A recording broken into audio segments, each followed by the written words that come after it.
कल का match SRH के सामने हार करके तीसरी हार लगातार जब पंजाब की टीम को मिली तो उसके बाद एक सवाल खड़ा होता है कि क्या ये वही टीम है जो 265 रनों का असंभव रन चेस करके आ रही है? क्या ये वही टीम है जो लगातार 6 मैचेस जीत करके आ रही है? लगातार 3 मैच 3 हार और अब इनकी क्वालिफिकेशन जो टॉप 4 की है वो अब चिंता में बढ़ चुकी है, क्योंकि जो टीम आपको 6 मैच में 6 जीत के साथ लग रहा था कि अनबीटन रहते हुए ये कप उठाएगी, फिर पहली हार, फिर दूसरी हार और फिर तीसरी हार, और तीनों ही हार के जो रीजन है वो कुछ अलग प्रकार से हैं, बहुत अजीबोगरीब है। पहले मैच में आरआर के सामने हारे, इनके गेंदबाजों ने हरा दिया। दूसरे मैच में इनके बल्लेबाजों ने लूटिया रुपये, 163 पर खत्म हो गया खेल। और कल के मैच में तो इनके फील्डरों ने भी इनका साथ नहीं दिया, यानी कि कुल मिलाकर के 3 मैच तीनों डिपार्टमेंट पूरी तरह से धराशायी, और ये टीम अब एक्सपोज हो चुकी है कि इस टीम को भी हराया जा सकता है, लगातार 3 मैच हार सकती है, इस टीम को टॉप 4 से बाहर किया जा सकता है। ये फाइनल की बात तो अब छोड़ ही दीजिए। कल के मैच में इनके गेंदबाजों ने तो गेंदबाजी की ही अच्छी,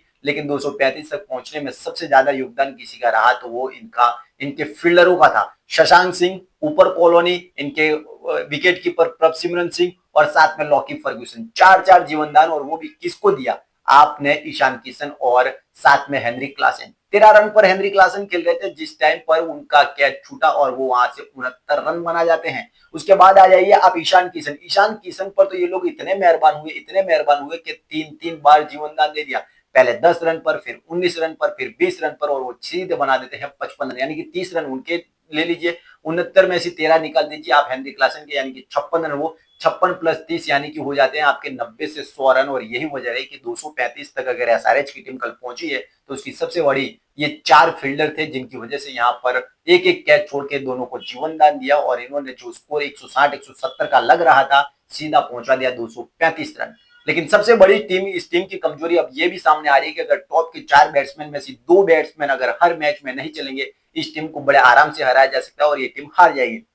कल के मैच में भी ऐसा ही हुआ, जहां पर कूपर कॉलोनी ने भले शतक लगाया, लेकिन बाकी के 9 से 10 बल्लेबाजों ने मिलकर के सिर्फ 100 रन बनाए हैं। तो सोचिए किस तरीके की बैटिंग इनकी रही होगी। उसके सामने जीटी के सामने मैच हुआ तो उसमें भी ऐसा हुआ, 163 पर आउट होने की वजह थी इनके स्टार्टिंग के बैट्समैन नहीं चले, और पिछले 3 से 4 मैचेस में इनके कप्तान खुद नहीं चल रहे हैं। और यही वजह है कि जब कप्तान ही नहीं चल रहा है तो फिर बाकी के बल्लेबाज क्या करेंगे?